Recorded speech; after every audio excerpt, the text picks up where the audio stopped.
Aku tidak pernah menyangka bahwa keputusan untuk kehilangan sebagian dari diriku demi menyelamatkan nyawa orang yang kucintai justru membawaku pada penemuan yang lebih menghancurkan dari sekadar pisau bedah. Aku rela menjual ginjalku untuk melunasi utang judi suamiku yang ratusan juta rupiah, mempertaruhkan segalanya demi masa depan kami. Tapi malam itu, malam pertama aku kembali setelah operasi mengerikan itu, yang ku dengar dari kamar sebelah bukanlah suara rintihan kesakitan, melainkan desahan manja seorang wanita yang memanggil nama suamiku. Siapa dia dan mengapa pengorbananku justru membayarnya untuk berbahagia dengan wanita lain? Bersiaplah untuk kisah yang akan membuat hatimu hancur, berkiping-keping, dan matamu tak bisa berhenti bertanya, ada apa sebenarnya di balik semua ini? Sebelum ceritanya dimulai, jangan lupa like dan subscribe agar channel ini bisa semakin berkembang dan kalian tidak ketinggalan cerita viral selanjutnya. Tulis di kolom komentar dari daerah mana kalian menonton. Aku ingat betul malam itu adalah malam terhangat kami. Rendra suamiku baru saja pulang dari kerjanya sebagai sales property. Ia membawa sebungkus nasi goreng langganan kami dan sekuntum mawar merah. Selamat hari jadi yang ke-6 sayang, bisiknya sambil mencium keningku lembut. Meskipun kami hanya tinggal di sebuah kontrakan kecil dengan dinding yang catnya sudah mulai mengelupas. Rasanya seluruh kebahagiaan dunia ini berpusat di ruang tamu kami yang sempit. Aku bekerja sebagai penjahit lepas, menerima pesanan dari tetangga sekitar. Hidup kami sederhana tapi penuh tawa. Kami selalu berjanji akan menghadapi apapun bersama-sama. Aku janji, tahun depan kita pindah ke rumah yang lebih besar ya, ujar Rendra, matanya penuh ambisi. Aku sedang merintis bisnis sampingan. Sedikit lagi pasti berhasil Nadia. Kamu sabar ya. Aku tersenyum. Aku percaya padamu, Rendra. Aku tidak butuh rumah besar. Aku cuma butuh kamu. Kita berdua selamanya. Kami menyantap nasi goreng itu berdua, saling berbagi suapan. Malam itu ditutup dengan pelukan hangat yang membuatku yakin tidak ada satupun badai yang bisa menggoyahkan fondasi rumah tangga kami. Kami adalah tim yang solid, pikirku saat itu. Kebahagiaan kami adalah kebahagiaan yang sempurna, tanpa cacat sedikit pun. Setelah malam hari jadi kami yang hangat itu, Rendra mulai terlihat berbeda. Ambisinya melonjak tinggi. Ia tidak lagi membicarakan rumah besar tahun depan. Ia bicara tentang jutaan, miliaran, dan kebebasan finansial. Segera, aku menemukan jalan pintas Nadia. Ini investasi yang sangat cepat menghasilkan, katanya, sambil membolak-balik layar ponselnya tanpa henti. Aku khawatir, cepat itu biasanya berbahaya Rendra. Bukankah lebih baik kita pelan-pelan saja? Kamu ini tidak usah kolot Nadia. Semua orang sudah main begini. Kamu ingat, aku janji akan memberimu kehidupan mewah. Ini jalannya. Ia jarang sekali membentakku. Tapi nada suaranya malam itu terdengar sangat tegang. Sejak saat itu, Rendra berubah total. Ia mulai mengenakan baju-baju rapi yang tidak kami miliki sebelumnya. Ia sering keluar rumah, beralasan bertemu klien penting. Ponselnya selalu ia kunci dan diletakkan terbalik di meja. Setiap kali aku bertanya, ia selalu menjawab dengan janji. Tunggu, sebentar lagi sayang. Semua uangku sedang berputar. Kamu akan terkejut dengan hasilnya. Percayalah padaku. Aku ingin percaya. Aku sangat mencintai Rendra dan ingin mendukung mimpinya. Tapi hatiku mulai dihantui kecemasan. Uang tabungan kami, yang seharusnya untuk biaya darurat, perlahan mulai terkuras. Setiap kali aku menanyakan kemana perginya uang itu, Rendra hanya menjawab, untuk modal tambahan. Ini risiko yang harus kita ambil. Aku mencoba menenangkan diri. Mungkin ini memang bagian dari perjuangan. Aku hanya bisa berdoa agar suamiku tidak tersandung di jalan yang penuh godaan itu. Minggu-minggu berikutnya, adalah neraka sunyi di dalam rumah tangga kami. Rendra semakin jarang di rumah. Ketika ia ada, ia hanya fokus pada ponselnya atau tertidur kelelahan. Tawa yang dulu mengisi kontrakan kami, kini digantikan oleh suara ketukan jari di layar. Ia bahkan sering tidak menyentuh makanan yang sudah aku siapkan dengan susah payah. "Kamu kenapa, Rendra?" tanyaku suatu malam saat ia baru pulang menjelang subuh. Bau rokok dan kekalahan yang pekat melekat di jaketnya. Ia menarik napas panjang. "Jangan berisik, Nadia. Aku pusing. Semuanya tidak berjalan sesuai rencana. Aku kalah lagi, kalah." Kata itu seolah menghantam ulu hatiku. Selama ini, aku pikir ia berbisnis. Aku pikir ia berinvestasi. Ternyata, dia hanyalah seorang penjudi yang sedang hancur. Semua ambisi besar yang ia ceritakan, semua janji tentang rumah mewah, hanyalah gertakan dari meja permainan. "Kalah apa, Rendra? Uang apa yang hilang?" Suaraku bergetar. Rendra hanya menatapku dengan mata lelah yang dipenuhi rasa bersalah. Ia tidak menjawab. Ia hanya berjalan gontai ke kamar, meninggalkan aku sendirian di ruang tamu yang dingin. Malam itu, aku tidak bisa tidur. Aku tahu sesuatu yang besar dan mengerikan akan segera menghampiri kami. Aku bisa merasakannya. Dan ini adalah akhir dari masa indah kami yang sederhana. Kecemasan yang menggantung di udara itu pecah, bukan dengan tangisan, tapi dengan suara yang jauh lebih menakutkan. Bunyi bel pintu yang berdering keras berulang. Kali tepat pukul 4 subuh, aku langsung tersentak. Siapa yang datang sepagi ini? Aku mengintip dari tirai jendela yang sedikit terbuka. Di depan pintu, berdiri dua pria berbadan besar dengan wajah garang dan sorot mata dingin. Mereka bukan klien Rendra. Mereka bukan polisi. Mereka terlihat seperti penagih utang. Keringat dingin membasahi punggungku. Aku berlari membangunkan Rendra yang tertidur pulas. "Rendra, bangun. Ada orang di luar." Mereka terlihat mengerikan. Rendra membuka mata dan langsung panik saat mendengar suara dobrakan kecil di pintu depan kami. Wajahnya pucat pasi seperti mayat hidup. "Astaga, Nadia. Mereka sudah menemukanku." "Siapa mereka, Rendra? Kenapa kamu dicari?" desaku panik.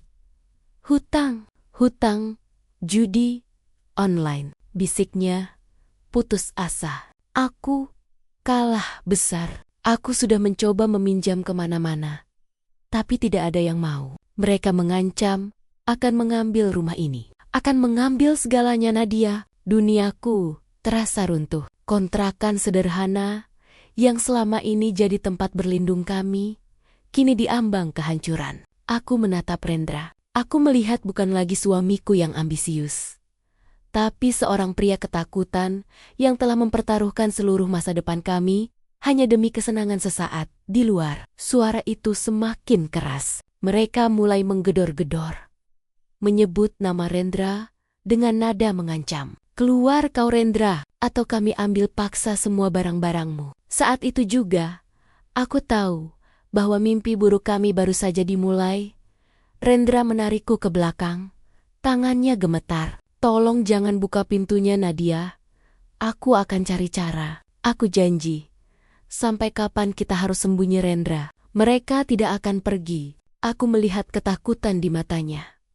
Dan di saat yang sama, aku merasakan kemarahan yang membuncah. Aku harus tahu seberapa parah situasi ini. Aku menarik napas dalam-dalam, mengambil kunci, dan membuka sedikit pintu depan. Aroma ancaman langsung menyergapku. Dua pria besar itu berhenti menggedor dan menatapku tajam. "Di mana Rendra?" tanya salah satu dari mereka. Suaranya berat dan menggelegar. "Maaf, Tuan. Suami saya sedang tidak ada." "Ada perlu apa ya?" Aku mencoba bersikap setenang mungkin. Padahal seluruh tubuhku gemetar hebat. Pria itu menyeringai. Ia mengeluarkan selembar kertas lusuh dan membantingnya ke dadaku. "Tidak ada? Tidak ada. Bilang pada suamimu. Batasan waktu telah habis. Total utangnya 300 juta rupiah.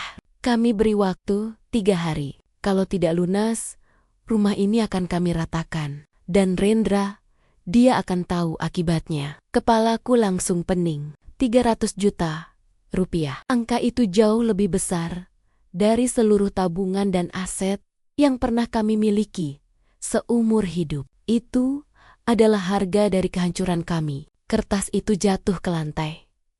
Dan aku hanya bisa berdiri mematung, menatap angka 0 yang terasa menusuk ke ulu hati.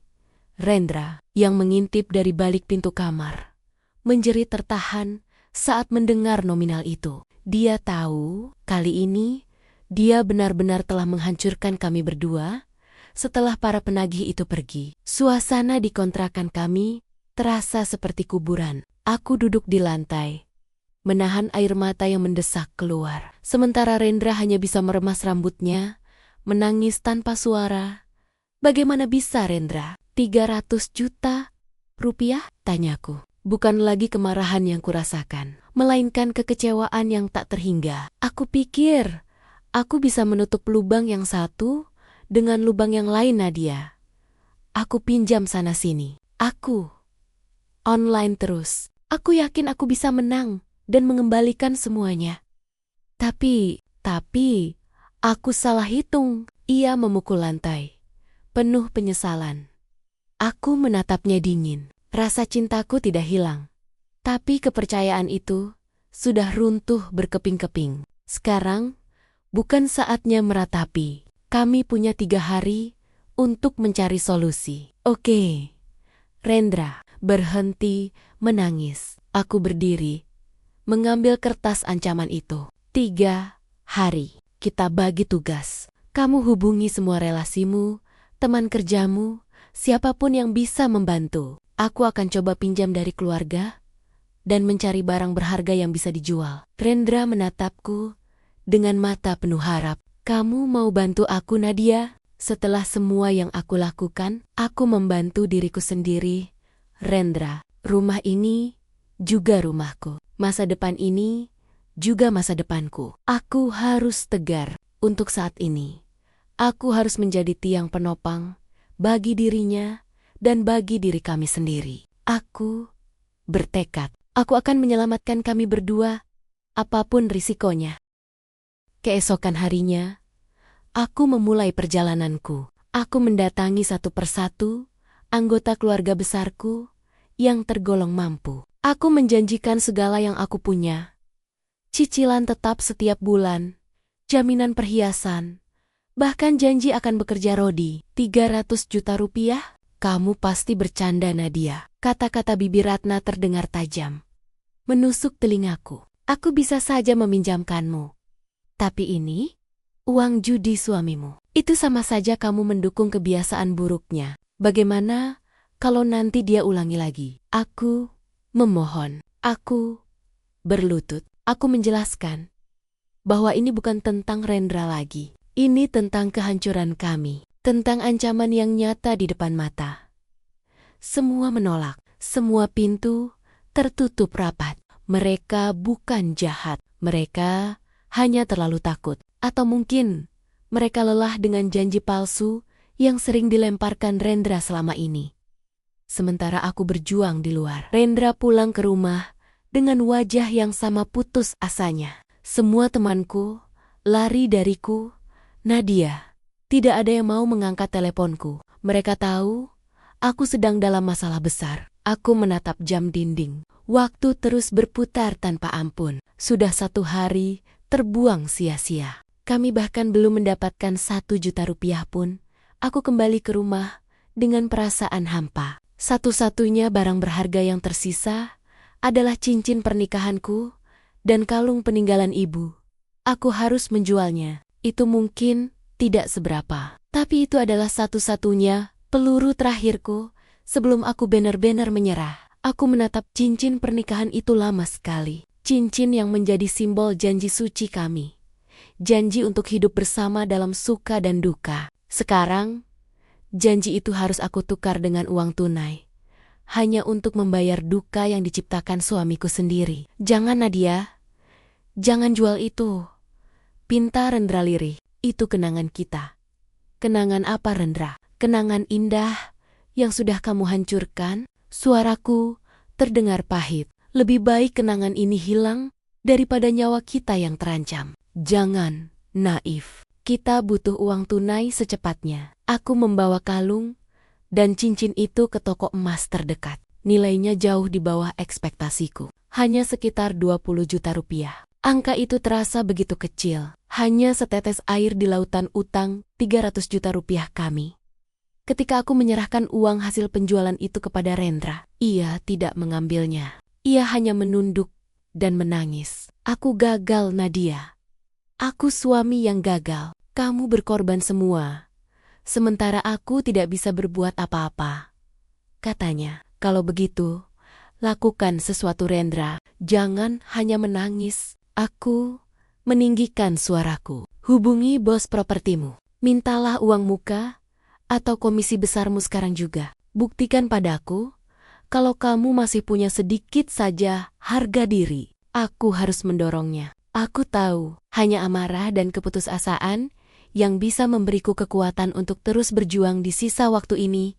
Rendra akhirnya meraih ponselnya. Tangannya masih gemetar. Aku mendengarkan setiap kata-katanya. Ia menghubungi mantan bosnya, meminta tolong dengan nada memelas yang belum pernah ku dengar sebelumnya. Tolong, Pak. Saya janji akan bayar 2 kali lipat dalam sebulan. Saya butuh pinjaman, Pak. Rumah saya diancam akan dihancurkan. Lirih Rendra. Ada keheningan panjang di ujung telepon. Aku melihat mata Rendra mulai berkokek-kokaka, menandakan hasil yang tidak menyenangkan. Apa, Pak? Dipecat? Rendra menjauhkan ponselnya sebentar. Menatapku dengan tatapan kosong. Kapan, Pak? Kenapa saya tidak tahu? Ternyata, sebulan yang lalu, saat Rendra mulai fokus pada perjudiannya, ia sudah dipecat karena sering mangkir kerja dan berurusan dengan penipuan kecil. Semua alasan klien penting dan bisnis sampingan hanyalah kebohongan besar untuk menutupi kejatuhannya. Air mataku menetes, bukan karena uang, tapi karena fakta bahwa Rendra telah membangun tembok kebohongan yang begitu tebal di antara kami. Ia bukan hanya mempertaruhkan harta, tapi juga pekerjaannya. Dan yang terpenting, kejujurannya. Tidak ada jalan keluar, Nadia. Aku sudah gagal sebagai suami, sebagai pekerja, sebagai manusia, kata Rendra, melemparkan ponselnya ke sofa.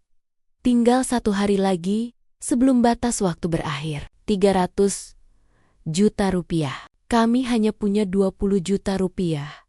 Hasil penjualan perhiasan. Dan itu tidak akan cukup. Aku merasa bahu dan hatiku terlalu berat menanggung semua beban ini sendirian. Malam itu, malam terakhir batas waktu yang diberikan. Kami tidak bisa tidur. Kami hanya duduk berdampingan di sofa tua, mendengarkan keheningan yang mencekam. Tiba-tiba, sebuah amplop hitam diselipkan dari bawah pintu. Rendra dengan cepat meraihnya. Di dalamnya ada sebuah foto. Foto kontrakan kami dicoret-coret dengan tinta merah. Dan di baliknya tertulis pesan singkat, waktu habis. Bersiaplah untuk kehancuran, Rendra. Kami akan datang membawa tim medis dan pengacara. Tim medis? Aku tidak mengerti apa maksudnya. Tapi Rendra, wajahnya berubah seputih kapas. Ia menjatuhkan foto itu. Ia mulai menangis histeris. Mereka tidak main-main, Nadia. Mereka tahu aku tidak punya apa-apa lagi. Mereka akan mengambil jiwaku. Ia gemetar. Mereka akan memaksaku membayar utang ini dengan cara yang paling mengerikan. Aku memeluknya.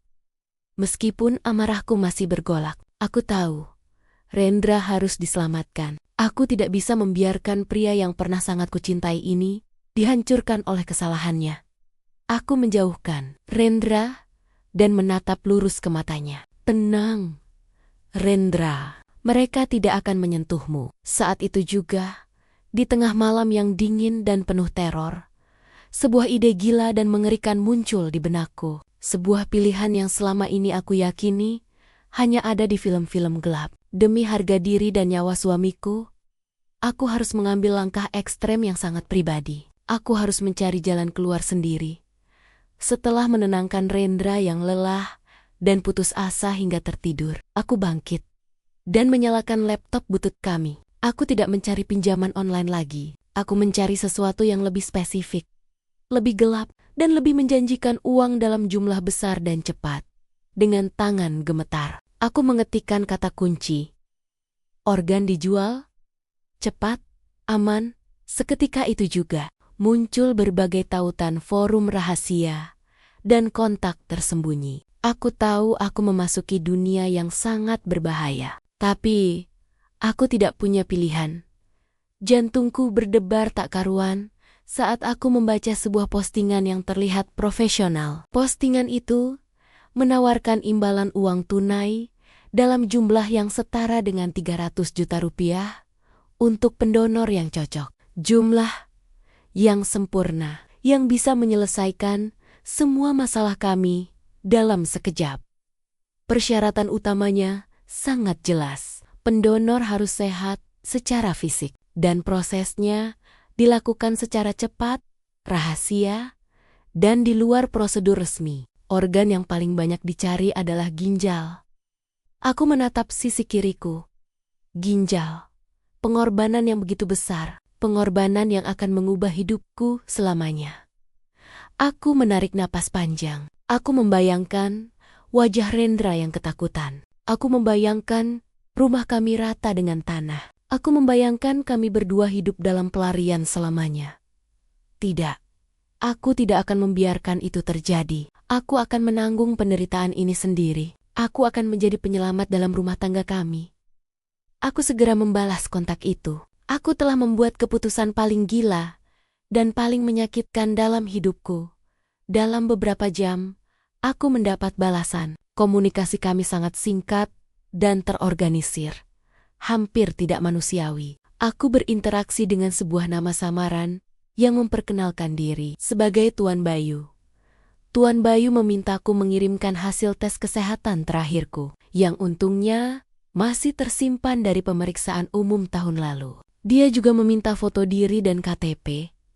Aku merasa jijik pada diriku sendiri karena melakukan ini, tapi pikiran tentang 300 juta rupiah memadamkan setiap keraguan. Anda cocok. Kami akan melakukan tes akhir di lokasi rahasia besok malam. Pastikan Anda datang sendiri. Jangan sampai ada yang tahu, terutama suami Anda. Pesan Tuan Bayu. Dengan ancaman terselubung di setiap kalimatnya, aku berbohong pada Rendra. Aku bilang padanya bahwa aku akan bekerja lembur mendadak di luar kota, menjahit pesanan khusus dari seorang klien kaya yang mendesak. Rendra, yang masih terlalu tertekan oleh ancaman penagih utang, tidak mempertanyakan apapun. Ia hanya memelukku erat. Berterima kasih karena aku masih mau berjuang. Aku minta maaf Nadia. Jaga dirimu baik-baik, katanya. Wajahnya tampak lega karena ancaman penagih itu tertunda setidaknya di benaknya. Aku membalas pelukannya.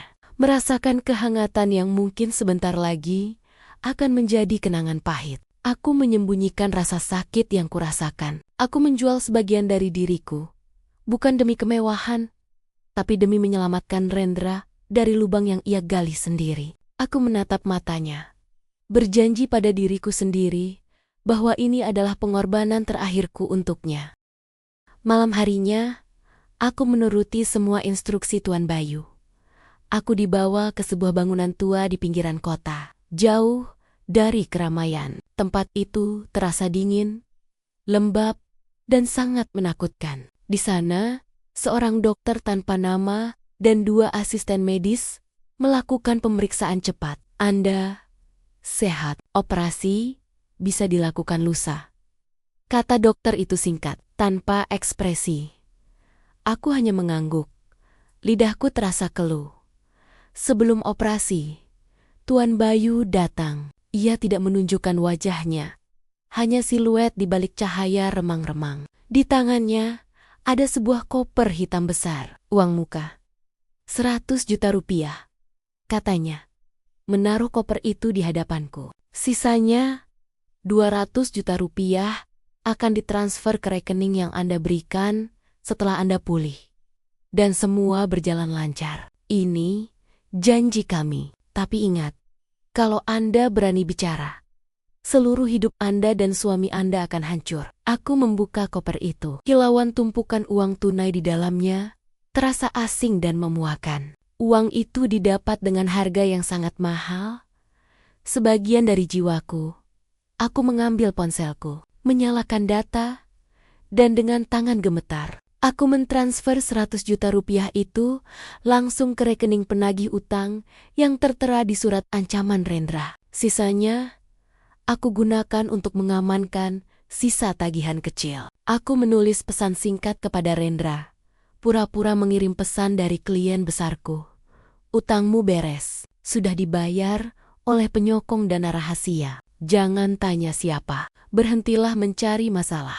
Aku ingin Rendra lega dan aman, tanpa tahu harga yang harus kubayar. Setelah menuntaskan semuanya, aku mematikan ponsel. Aku berbaring di meja operasi, menatap lengget-langget yang kotor. Inilah akhir dari perjuangan finansial kami, dan awal dari penderitaan fisikku yang sesungguhnya. Suara peralatan medis berdenting pelan di ruangan yang remang-remang itu. Aku mencoba mengumpulkan keberanian. Aku tidak menangis.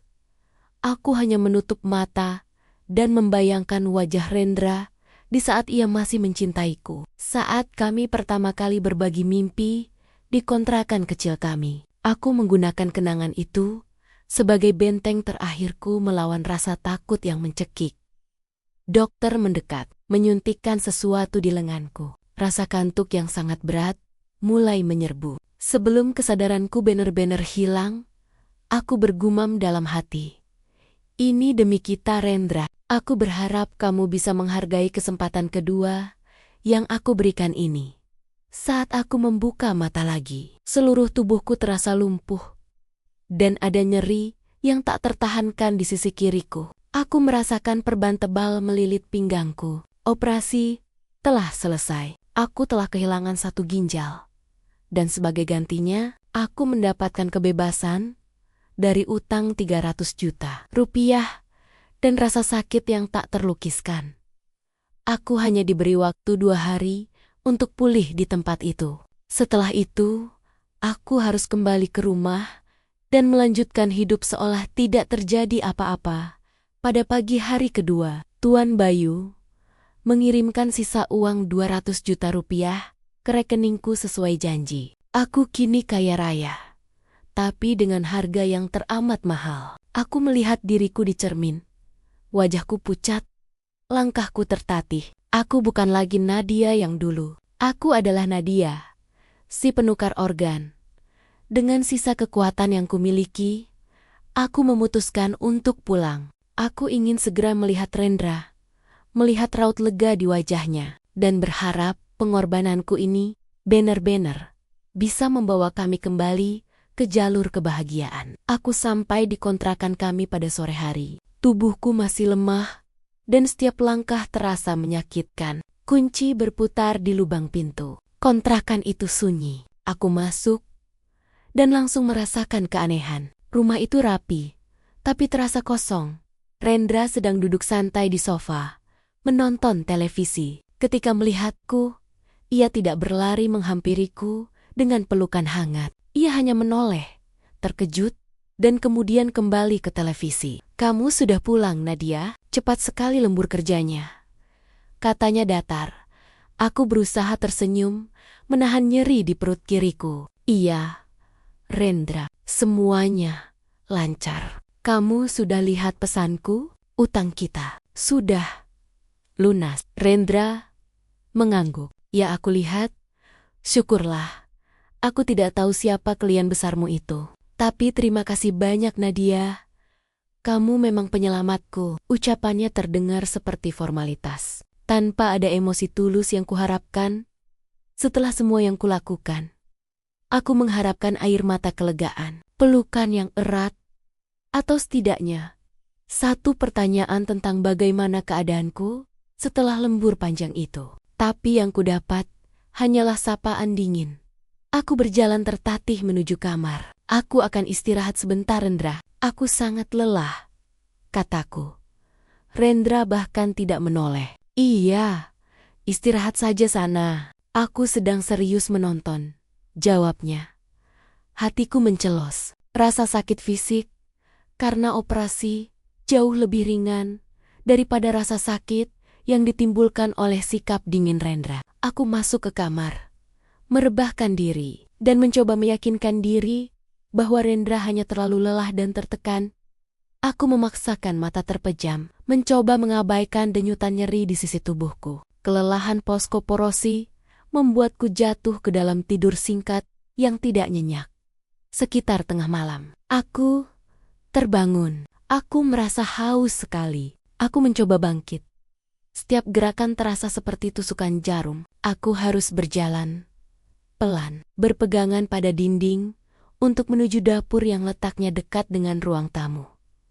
Saat aku melewati pintu kamar tidur, aku mendengar suara samar-samar yang membuat langkahku terhenti mendadak. Itu bukan suara televisi. Itu adalah suara bisikan-bisikan tertahan, diselingi suara tawa manja seorang wanita yang asing. Dan kemudian, suara itu semakin jelas. Itu adalah suara desahan yang tak salah lagi. Suara itu berasal dari kamar sebelah. Kamar yang seharusnya menjadi kamar kerja Rendra, yang selama ini selalu dikunci rapat. Duniaku berhenti berputar. Ginjal di tubuhku terasa bergetar. Seolah organ itu ikut merasakan pengkhianatan yang baru saja kudengar. Aku baru saja mempertaruhkan nyawaku, kehilangan sebagian dari diriku, demi menyelamatkan pria ini, dan ini adalah yang dia lakukan pada malam pertama kepulanganku. Aku tidak bisa menahan rasa penasaran dan sakit yang menghancurkan ini. Aku mendekati pintu kamar sebelah itu. Gemetar hebat, bukan karena rasa sakit fisik, tapi karena rasa sakit pengkhianatan yang menusuk hingga ke tulang. Aku menempelkan telingaku di pintu. Pelan-pelan, sayang, jangan sampai Nadia dengar. Kasihan, dia baru pulang lembur.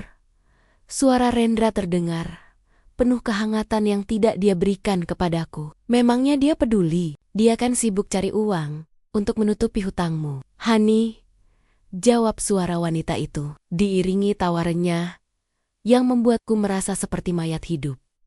Seketika itu juga, aku tahu pengorbananku sia-sia. Aku tidak menyelamatkan rumah tangga kami. Aku hanya mendanai kebahagiaan suamiku dengan wanita lain. Aku mundur dari pintu itu. Tubuhku limbung, rasa mual melandaku, bukan karena efek samping operasi, tapi karena jijik yang luar biasa. Aku tidak bisa menghadapi mereka saat itu. Aku harus punya bukti yang tak terbantahkan. Aku kembali ke kamar, mengunci diri, dan menunggu hingga fajar menyingsing, dan suara laknat itu berhenti. Begitu mendengar suara langkah kaki menjauh, dan pintu utama tertutup, aku segera bangkit dengan sisa tenaga. Aku yakin wanita itu baru saja pergi. Aku berjalan tertatih ke kamar sebelah, kamar kerja itu. Pintunya kini tidak terkunci. Aku masuk. Bau parfum mahal yang asing langsung menyergap indera penciumanku. Di meja, tergeletak dompet Rendra, terbuka, dan di sampingnya ada selembar struk pembayaran hotel dari 3 hari yang lalu. Saat aku sedang berjuang sendirian di meja operasi, juga ada sebuah nota kecil. Itu adalah sepotong surat ucapan terima kasih dari seorang wanita yang menyebut nama Rendra sebagai pahlawan yang membelikan kebebasan untukku. Otakku menyambungkan semua kepingan teka-teki. Sikap dingin Rendra, uangnya, kebohongan lembur dariku. Dan ini, Rendra tidak hanya selingkuh. Ia sudah merencanakan perselingkuhan ini jauh sebelum utang itu lunas. Uang yang kutransfer malam itu, sebagian besarnya mungkin sudah ia gunakan untuk bersenang-senang dengan wanita ini. Air mata yang selama ini kutahan, akhirnya tumpah ruah. Aku menyentuh sisi kiriku, merasakan perban tebal itu. Aku rela kehilangan organ demi utang yang kugelapkan. Aku rela menanggung sakit demi kebebasan yang ia rayakan bersama wanita lain. Aku menatap struk itu, nota kecil itu, dan kontrakan kami Cukup. Semuanya sudah berakhir. Aku tidak menyesali pengorbananku. Tapi aku menyesal telah memberikannya kepada orang yang salah. Aku mengambil dompet dan ponselku. Aku harus pergi. Saat ini juga. Sebelum Rendra kembali. Dengan langkah tertatih dan hati yang hancur. Aku mengumpulkan sedikit barang-barangku yang penting. Aku meninggalkan semua yang Rendra pernah berikan. Termasuk rumah, perabotan, dan semua kenangan yang kini terasa pahit. Aku hanya membawa sisa uang transfer yang kini terasa seberat beban batu. Dan satu-satunya harta yang kurasa benar-benar milikku. Kemampuan menjahitku sebelum aku melangkah keluar. Aku melihat ke meja makan. Aku mengambil secari kertas dan pena. Aku tidak menuliskan cacian, sumpah serapah, ataupun air mata. Aku hanya menuliskan satu kalimat. Utang sudah lunas. Kepercayaan sudah hilang. Aku pamit. Dan semoga kamu bahagia dengan kebebasan yang aku bayar, dengan nyawaku sendiri. Aku meletakkan kertas itu di atas truk hotel yang kutinggalkan, terbuka di kamar sebelah. Biarlah itu menjadi balasan dan penyesalan yang ia hadapi saat ia kembali. Aku menutup pintu kontrakan itu pelan-pelan. Aku tidak menoleh ke belakang. Rasa sakit fisik di perutku tidak sebanding dengan rasa lega yang mulai menjalari hatiku. Aku telah menyelamatkan diriku. Aku telah memutuskan hubungan dengan bayangan masa lalu yang kelam, yang bernama Rendra. Aku berjalan menjauh, menyeret koper kecilku. Aku tahu, hidupku tidak akan mudah. Aku baru saja menjalani operasi besar secara ilegal. Aku harus menghadapi konsekuensi fisik dan emosional dari pengorbanan gila ini. Tapi, aku kini punya 200 juta rupiah, dan yang lebih penting, aku punya martabat yang tersisa. Aku berjanji, aku akan membangun hidup baru yang bersih. Hanya untuk diriku sendiri, aku mencari penginapan sederhana di kota yang jauh, di mana tidak ada seorang pun yang mengenal nama Rendra atau tahu tentang masa laluku. Fokus utamaku adalah penyembuhan. Aku mencari dokter umum yang bisa merawat bekas operasiku secara diam-diam. Beralasan, aku baru saja menjalani operasi tumor.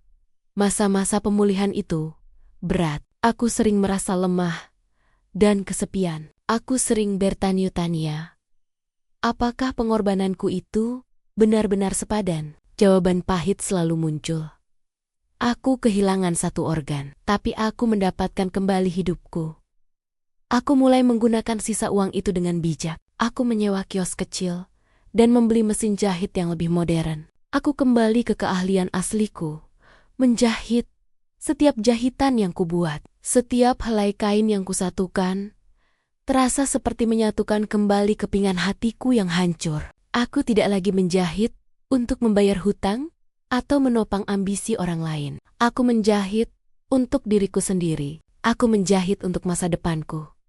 Suatu malam, aku melihat berita kecil di ponsel. Kontrakan lama kami sudah dikosongkan. Rendra menghilang. Kemungkinan besar ia kembali dikejar oleh penagih utang yang tahu bahwa uang pelunasan itu datang dari sumber yang mencurigakan. Aku tidak merasakan dendam. Aku hanya merasakan belas kasihan dan kelegaan.